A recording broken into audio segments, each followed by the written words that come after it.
So, yun guys, vlog ulit tayo. Magugupit tayo ng buhok. Makapal na yung buhok.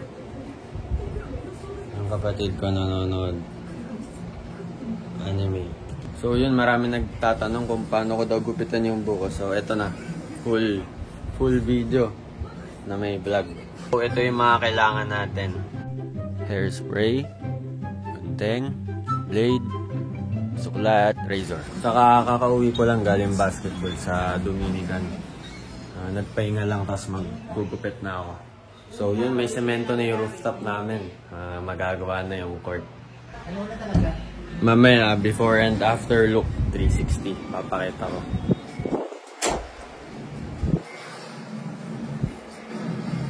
Hindi naman ako ganun kakulot. Hindi yung parang noodles. Makapal lang. Saka hindi ko rin alam ba't ko sa tumataas. Saka marami rin nagtatanong. Saka wala akong ginagawang pampahaba ng buhok. Yun, hindi ko alam ba't mabilis din umaba.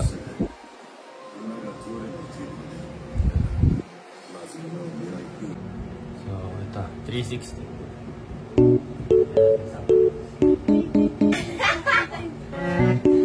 So, yun, magugupit na tayo sa baba, sa likod. Samahan niyo ako. Ito na, full tutorial. So, yun, pababa na tayo. Oh my God.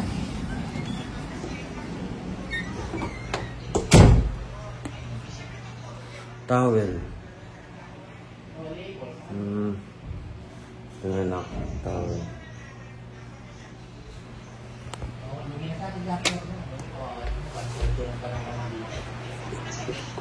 Oh, siyempre.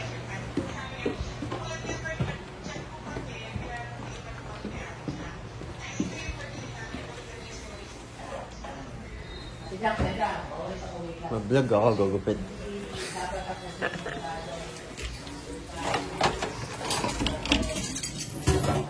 Mag-vlog ako, gugupit.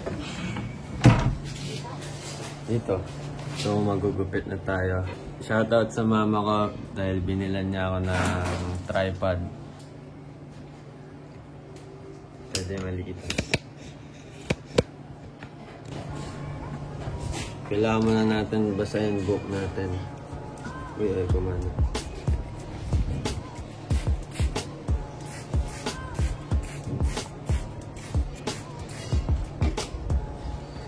So yan, sukle muna natin. Kasi hindi ko na ginagalaw yung likod ng buhok ko. Yung taas lang ginagalaw ko. Kaya fade lang pataas.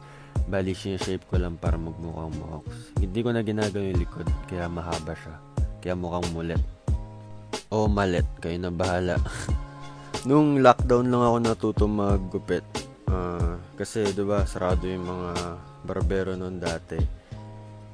Kaya pinag-aralan ko maggupit. Nung una nga tabi-tabingi pa, ang pangit. Pero okay lang kasi nasa bahay lang naman ako, walang makakita.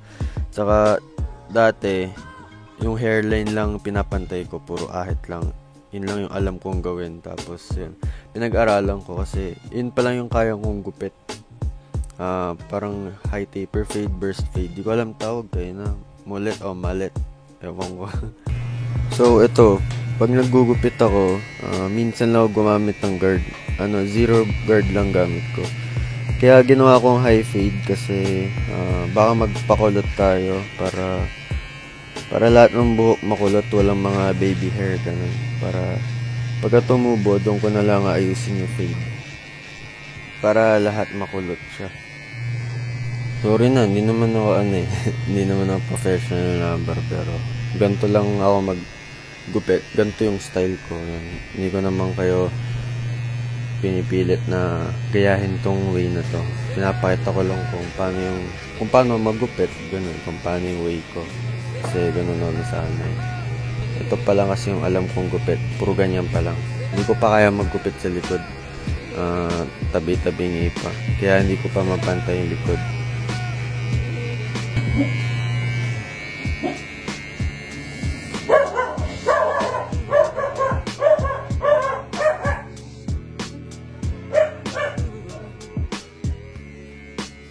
So yun, ang sakit na ng leg ko. Nangalay, stiff neck na.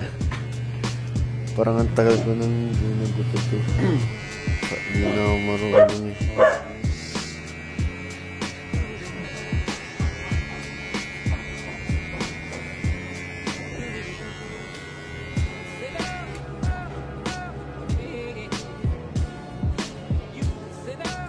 yun, sa kabila naman. So yun, spray muna tayo. Tapos suklayin natin para maayos yung gupit.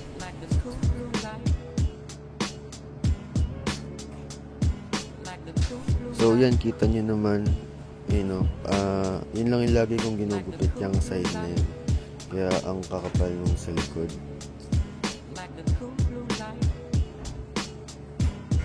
So yan, ganyan lang ginagawa ko. Sin-shape ko lang yung sa likod.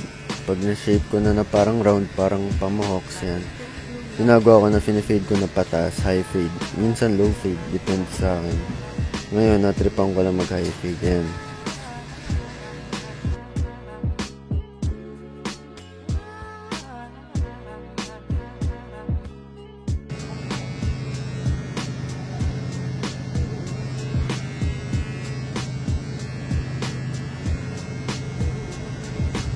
So yan, tinatanggal natin yung mga baby hair kasi baka magpakulot tayo para makulot siya lahat para maganda yung kinalabasan. Ginawa ko na siyang high fade para maiba naman. So papantayin naman natin yung hairline natin. Tsaka may mga baby hair din ako sa taas para mapantay natin yung ating hairline. Para mas straight siya. Kaya ako may mga baby hair.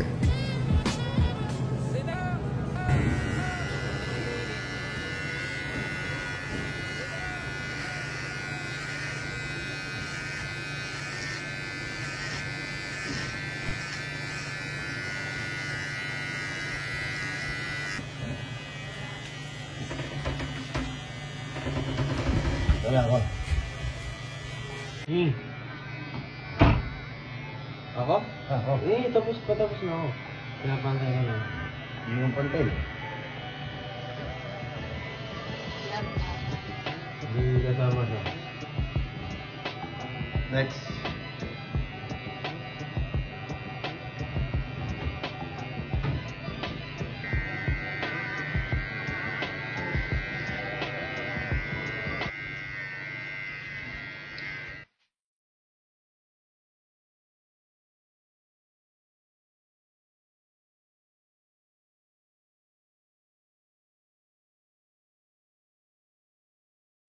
So, yan, pagtapos yung maggupit, check nyo muna kung may mga tabingi, ganun. Napanood ko lang din ito sa YouTube. Mahilig kasi ako manood ng mga gupit-gupit, ganun, tutorial.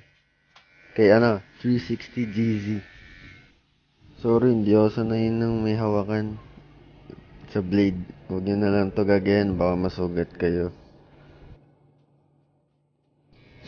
Anong mukha yan. Tsaka, pagtapos kong maggupit, lagi ko pinapantay yung bigote ko. Lagi ko pinapantay para crispy rin. Parang sa mga, alam mo yun, sa mga NBA player, pantay, maninipis. Parang kay Lamelo. Yun. Kasi, pagka hindi ako nag-shave ng bigote, parang hito, ang kapal, nag-overlap sa gilid. Parang isda. Alam mo, Shaolin eh. So, yun na, tapos na. Para akong cowboy. Bantay na.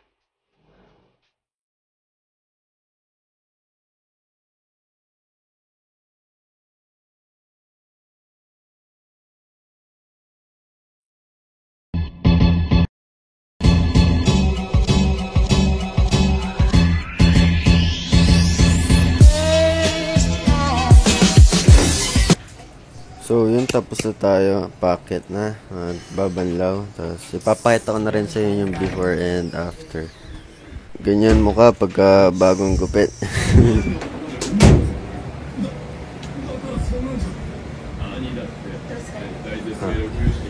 So, yan, mag-shower na tayo. Babanlaw lang. Tapos, papakita ko sa inyo yung before and after. Ayan, unat siya pagbasa. Pero pag natuyo, kulot na.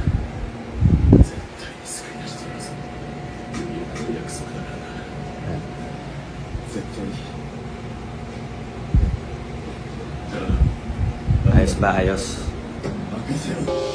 So, ito na yung gupit ko. Crispy.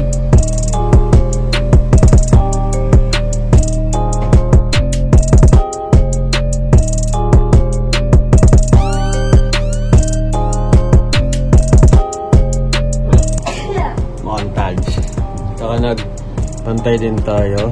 Saka nagtanggal ito. Ayoko kasi nung may buhok dito sa baldas. Kasi ito, lagi ko pinapantay. Parang mga NBA player. No?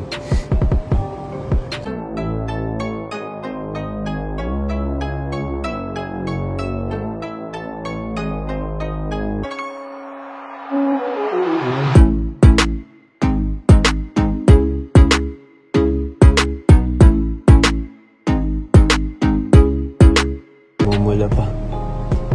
So yun lang, sana nag-enjoy kayo. Yun yung kung paano magupit ng buhok. Yun lang, sana nag-enjoy kayo.